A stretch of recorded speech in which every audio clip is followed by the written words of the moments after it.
Exclusive field reporter తెలంగాణలో ఫిరాయింపు రాజకీయాలు కాకరేపుతున్నాయి. PAC chairman పదవి అరికేపొడి గాంధీకి అప్పచెప్పడంపై బీఆర్ఎస్ మండిపడుతోంది. పార్టీ మారిన ఎమ్మెల్యేలకు పాడి కౌశిక్ రెడ్డి చీర గాజులు చూపించడంతో మొదలైన జగడం చినికి గాలివాన్లా మారుతోంది. కౌశిక్ రెడ్డికి చెప్పు చూపించి కౌంటర్ ఇచ్చారు మహిళా కాంగ్రెస్ నేతలు. బీఆర్ఎస్ కాంగ్రెస్ నేతల మధ్య డైలాగ్ వార్ నడుస్తోంది. తెలంగాణ ఆంధ్ర సెంటిమెంట్ ని తెరపైకి తెచ్చారు నేతలు. ఇళ్లపై దాడులు, నేతల అరెస్టులు జరుగుతున్నాయి. నిన్న కౌశిక్ రెడ్డి ఇంటి దగ్గర ఉద్రిక్తత నెలకొనగా ఇవాళ రాష్ట్ర వ్యాప్తంగా బీఆర్ఎస్ నేతలు ఆందోళనలు, అరెస్టులు జరిగాయి. బీఆర్ఎస్ నేతలకి పోలీసులు ఎక్కడికక్కడ హౌస్ అరెస్ట్ చేస్తున్నారు. కౌశిక్ రెడ్డిపై సీఎం రేవంత్ రెడ్డి దాడి చేయించారని బీఆర్ఎస్ నేతలు ఆరోపిస్తున్నారు. రాష్ట్రంలో లా అండ్ ఆర్డర్ లేదని, హైదరాబాద్ బ్రాండ్ ఇమేజ్ ని దెబ్బతీసేలా ప్రభుత్వం వ్యవహరిస్తోందని మండిపడ్డారు. బీఆర్ఎస్ వ్యాఖ్యలకు కాంగ్రెస్ నేతలు కౌంటర్ ఇచ్చారు. చిల్లర రాజకీయాల కోసం ఆంధ్ర, తెలంగాణ అని రెచ్చగొడుతున్నారని ధ్వజమెత్తారు. ఇదే విషయానికి సంబంధించి పూర్తి సమాచారాన్ని మా ప్రతినిధి చందు అందిస్తారు.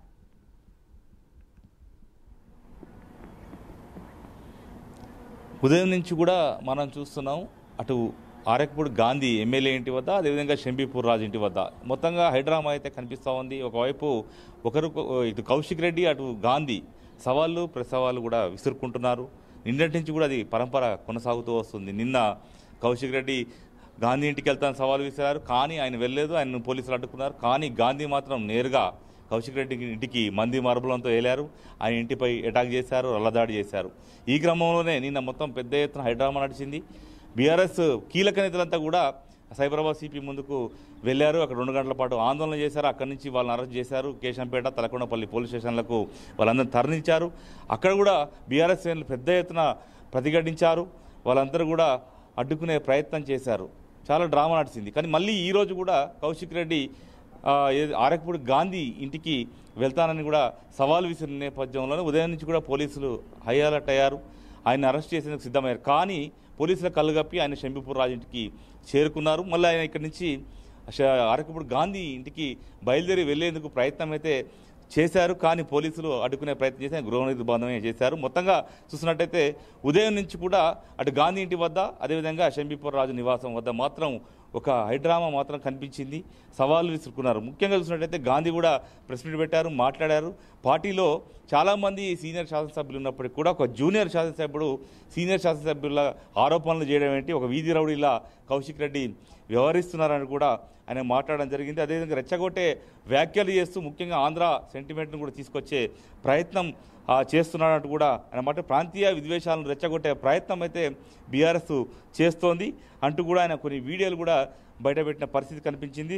నేను మాట్లాడిన భాష తప్పే, కానీ కౌశిక్ రెడ్డి మాట్లాడిన వాక్యాలకే తాను వాయిస్ పెంచడం జరిగిందంటూ కూడా గాంధీ చెప్పుకొచ్చారు. దీనిపై కూడా కౌశిక్ రెడ్డి చాలా సీరియస్గా రియాక్ట్ అయ్యారు. తాను సెటిలర్స్ను ఎక్కడ కూడా ఇబ్బంది పెట్టే వ్యాఖ్యలు చేయలేదు, ఓన్లీ గాంధీని ఉద్దేశించి మాత్రమే తాను మాట్లాడానని చెప్పారు. నేను ఎక్కడైనా ఆంధ్ర అనే పదం వాడితే అది ఒక గాంధీకి మాత్రమే వర్తిస్తుందంటూ కూడా ఆయన కౌంటర్ ఇచ్చే ప్రయత్నం అయితే చేశారు. కేసీఆర్ సీఎంగా ఉన్నప్పుడు ఆంధ్ర సెటిలర్స్ని చాలా మంచిగా చూసుకున్నారు. ఎన్నికల్లో ఆంధ్ర సెటిలర్స్ అంతా కూడా బీఆర్ఎస్ వైపే ఉన్నారు. సెటిలర్స్ను మా నుంచి దూరం చేసే ప్రయత్నం చేసేందుకే కాంగ్రెస్ పార్టీ ఈ రకంగా వ్యవహరిస్తుందంటూ కూడా కౌశిక్ రెడ్డి మాట్లాడారు. ముఖ్యంగా హరీష్ రావు గతంలో మాట్లాడిన మాటలను గుర్తు చేసుకుంటే మంచిది.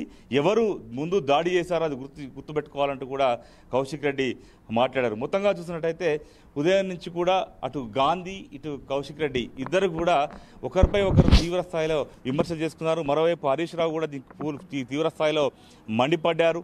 ఎందుకంటే ఇప్పటికే గతంలో రేవంత్ రెడ్డి చేసినటువంటి వ్యాఖ్యలను కూడా ముందు తీసుకొచ్చిన పరిస్థితి కనిపించింది. మొత్తంగా చూసినట్టయితే పార్టీ ఫిరాయించినటువంటి ఈ 10 మంది ఎమ్మెల్యేల విషయంలో బీఆర్ఎస్ పార్టీ చాలా సీరియస్గా ముందుకెళ్తోంది. ఖచ్చితంగా వాళ్ళ అనర్హత వేటు వేసే వరకు కూడా పోరాటం ఆపేది లేదంటుంది. అందులో భాగంగానే ఇదంతా కూడా కొనసాగిస్తున్న పరిస్థితి కనిపిస్తోంది. మొత్తంగా 2 రోజులుగా ఈ 2 పార్టీల మధ్య మాత్రం ఒక యుద్ధ వాతావరణం అయితే మనకు చాలా స్పష్టంగా కనిపిస్తోంది. ఎందుకంటే గతంలో ఈ 9 నెలల కాంగ్రెస్ పాలనలో ఎప్పుడు కూడా బీఆర్ఎస్ ఈ స్థాయిలో రియాక్ట్ కాలేదు. మొదటిసారి మాత్రం రియాక్ట్ అయింది. ఎందుకంటే దాదాపు 10 మంది ఎమ్మెల్యేలు కాంగ్రెస్లో చేరడాన్ని మాత్రం బీఆర్ఎస్ జీర్ణించుకోలేకపోతుంది. ఖచ్చితంగా అనర్హత వేటు పడే వరకు పోరాటం చేస్తామని ఇప్పటికే హైకోర్టు కూడా అటు అసెంబ్లీ కార్యదర్శికి కూడా సూచనలు కూడా చేసింది. 4 వారాల్లో స్పీకర్ ఖచ్చితంగా నిర్ణయం తీసుకోవాలని చెప్పిన నేపథ్యంలో ఖచ్చితంగా స్పీకర్ నిర్ణయం తీసుకోవాలని కూడా బీఆర్ఎస్ పార్టీ పట్టుబడుతోంది. వాళ్ళపై చర్యలు తీసుకునే దాకా తాము ఊకునేది లేదని కూడా చెప్తున్న పరిస్థితి మనకు కనిపిస్తూ ఉంది. మొత్తంగా చూసినట్టయితే 2 పార్టీల మధ్య జరుగుతున్న వారు ఏ స్థాయికి మున్ముందు వెళ్తుందనేది మాత్రం చూడాల్సిన అవసరం అయితే కనిపిస్తోంది.